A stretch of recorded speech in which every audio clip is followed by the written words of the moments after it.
Wait, the CEO said, flipping through the presentation. If David built this system, why is Sultana's name buried in the file history? The entire conference room went silent. I was standing near the back wall with a notebook in my hand, trying not to look at my boss, or his nephew sitting at the head of the table pretending he understood a single chart on that screen. 3 months earlier, Mark had promised me that promotion.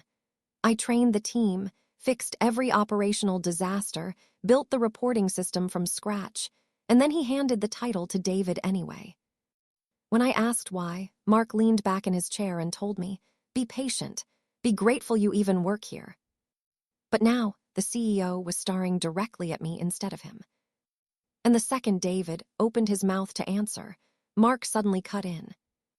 "Maybe we should discuss this privately." The CEO didn't even look at him. "No," he said calmly, "I'd like to discuss it here.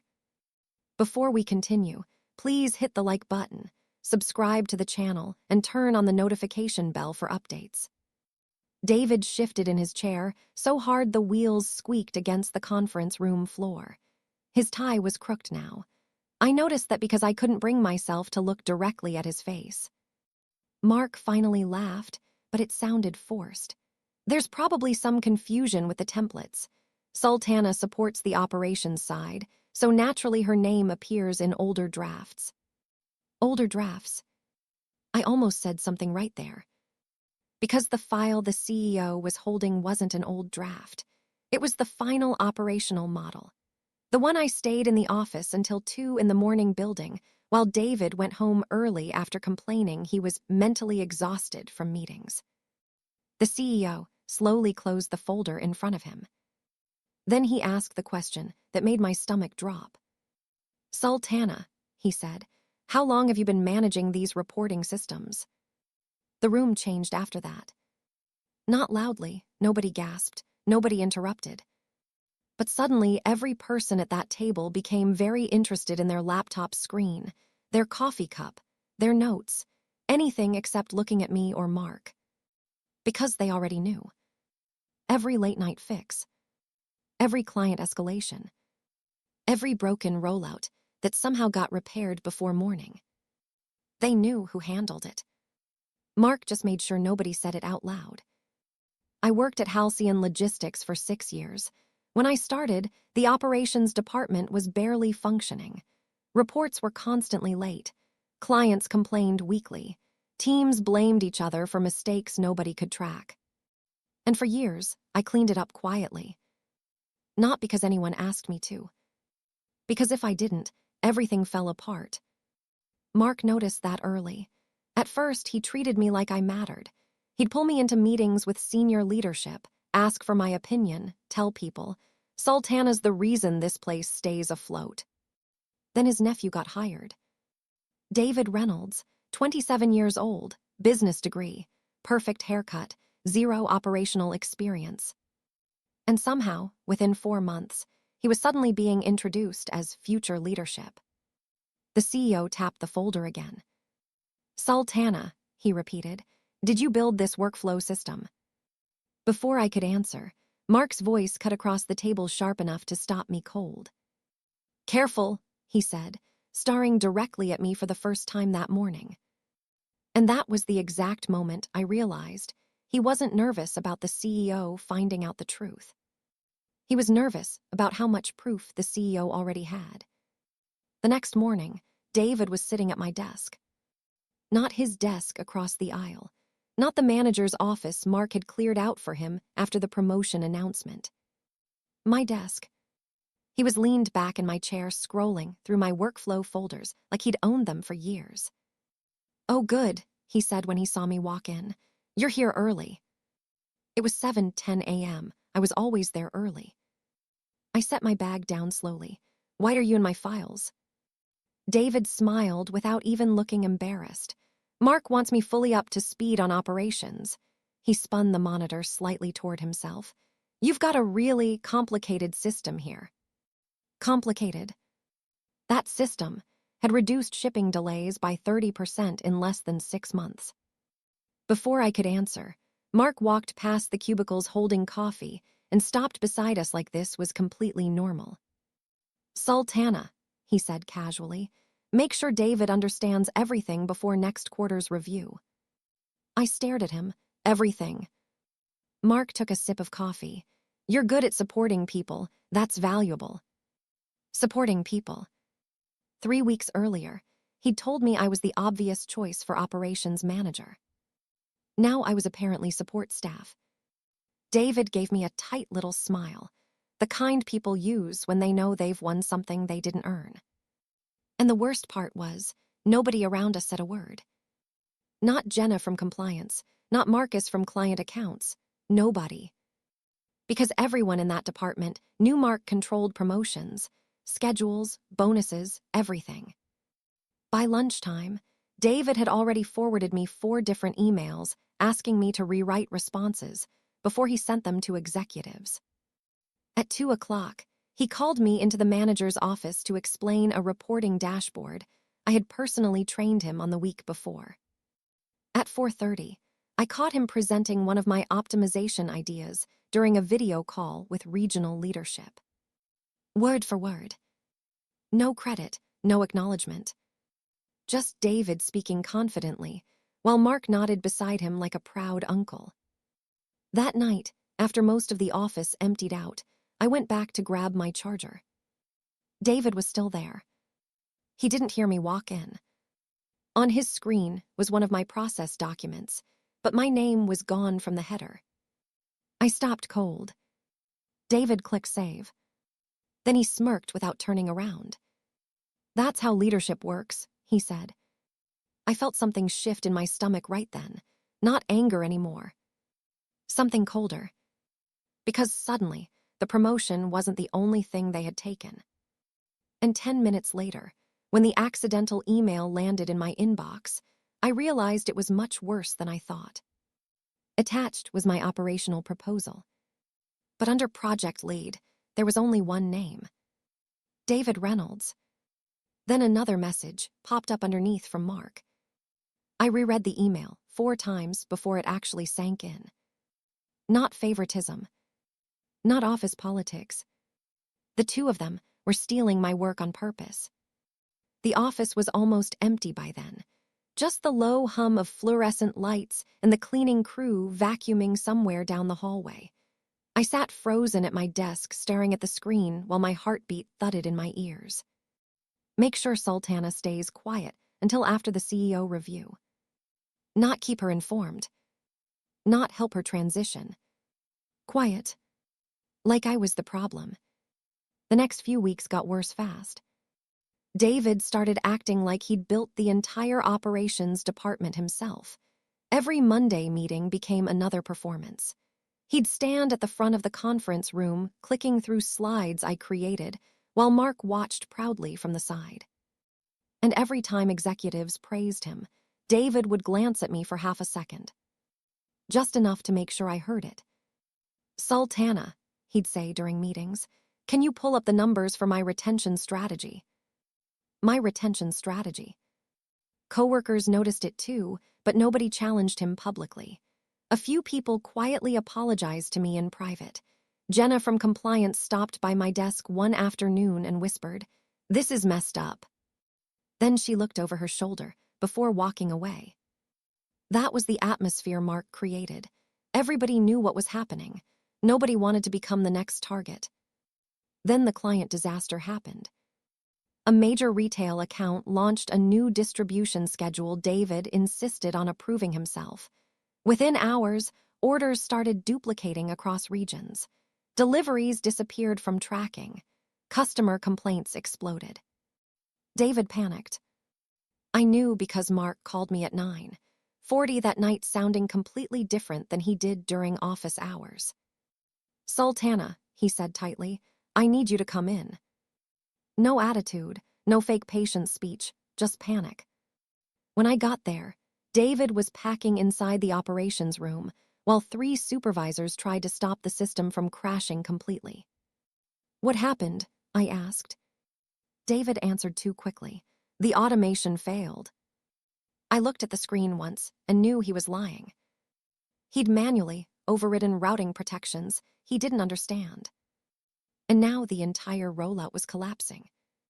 I worked until almost sunrise repairing it, rebuilding shipment logic, restoring archived routing paths, fixing the reporting chain before the client noticed how bad it really got.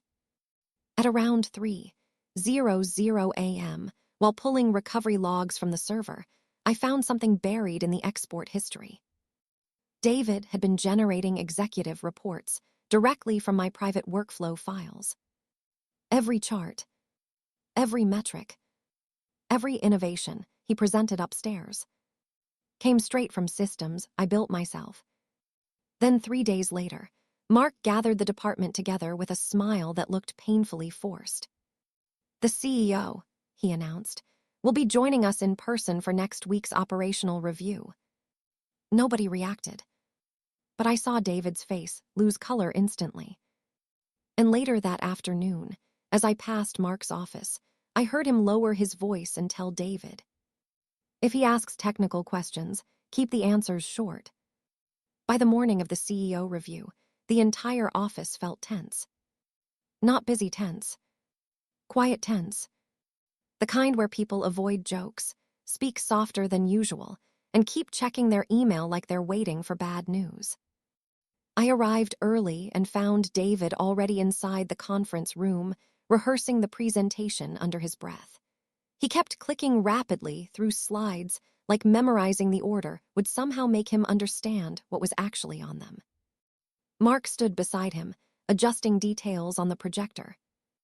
The second they noticed me, the room went still. Mark forced a smile. "Good, you're here." He handed me a notebook. "Just take notes during the meeting." Take notes. I looked at the screen behind him. My workflows, my reporting structures, my automation models. And I was being told to sit quietly in the back while someone else explained them. Executives started filing in a few minutes later. Regional directors, finance leads, compliance managers. Then the CEO walked in.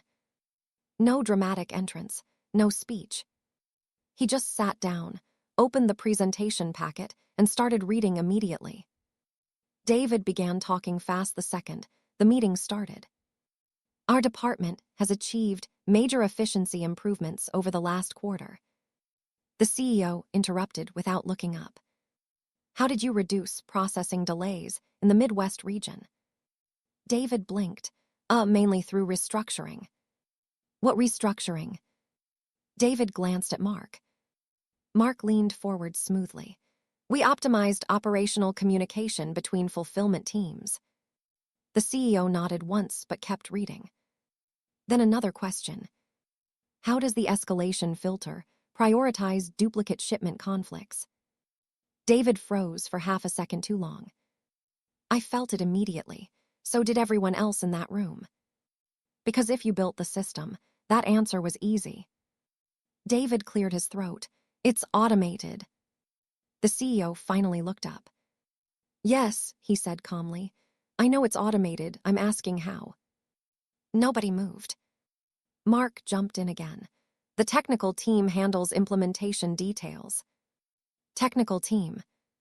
Like the system had appeared out of nowhere by magic. The CEO slowly turned another page in the packet. His expression didn't change, but I noticed something that made my pulse spike. The documents in front of him weren't the polished executive summaries David usually presented. These were internal drafts. Full versions. Complete with timestamps, edit histories, and original file metadata. Suddenly everything clicked. The deleted names. The changed permissions. The hidden exports. Somehow, the CEO already had access to the real records. David tried answering another workflow question and completely contradicted something he'd said 5 minutes earlier. One of the finance directors frowned immediately. The room started shifting after that. People stopped looking confident, stopped nodding along. Even Mark looked tense now. Then the CEO closed the folder slowly and turned toward the back of the room. Toward me. "Sultana," he said, "you've been very quiet." Before I could respond, Mark cut in sharply. She just assists with implementation. Assist? 6 years of carrying that department, and suddenly I assisted. The CEO didn't answer him.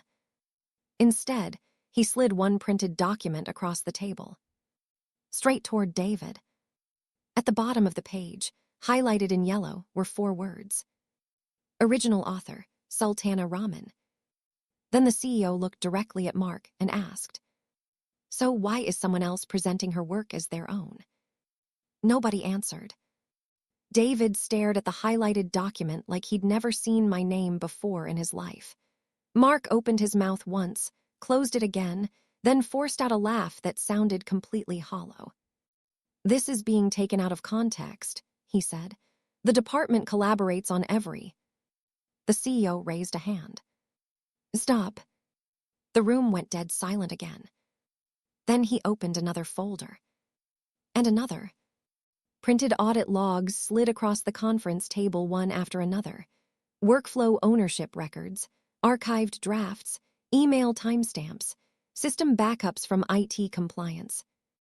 Every single one connected back to me. Not David.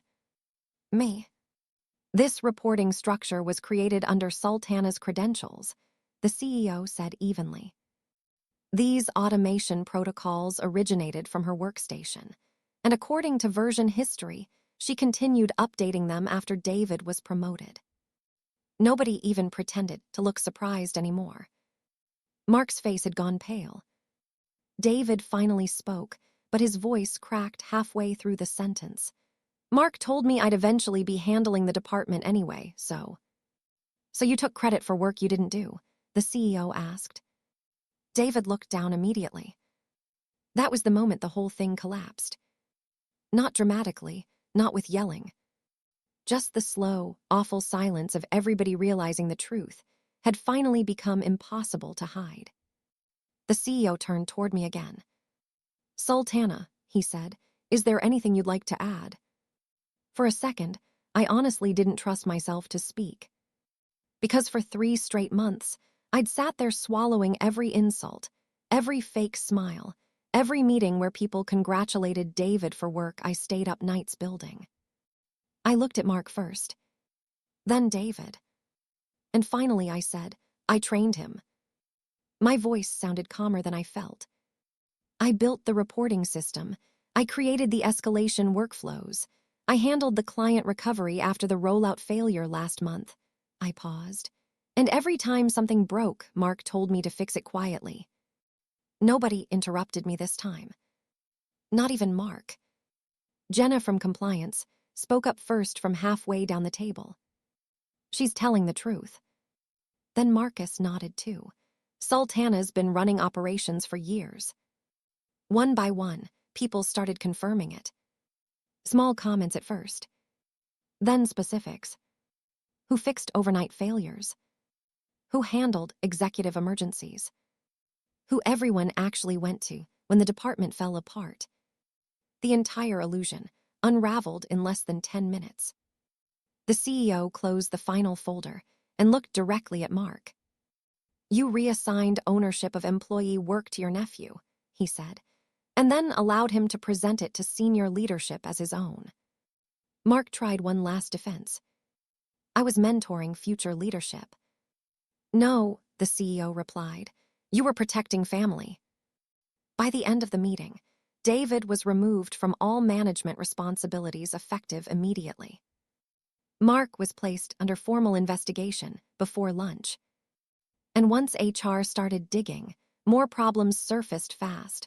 Altered reviews, manipulated promotion recommendations, complaints employees were too afraid to file before. Mark was terminated 3 weeks later. David resigned before the disciplinary review finished. The strangest part was how different the office felt afterward. Quieter at first, then lighter. People actually started speaking openly in meetings again. Managers stopped routing everything through fear and favoritism. Even coworkers who barely talked to me before suddenly admitted they'd known something was wrong the entire time. A month later, the CEO asked me to come to his office. No speeches, no fake promises. He slid a folder across the desk and said, "This should have happened the first time." Inside was the official promotion, offer for operations manager. My name. My title. No one else. A week later, they installed the new office nameplate. As I walked past Mark's old office for the last time, I remembered exactly what he told me after giving my promotion to David. "Be grateful you even work here." I looked across the hall at the new plaque being mounted onto the glass door. Sultana Rahman, operations manager. And for the first time in months, I smiled before walking inside.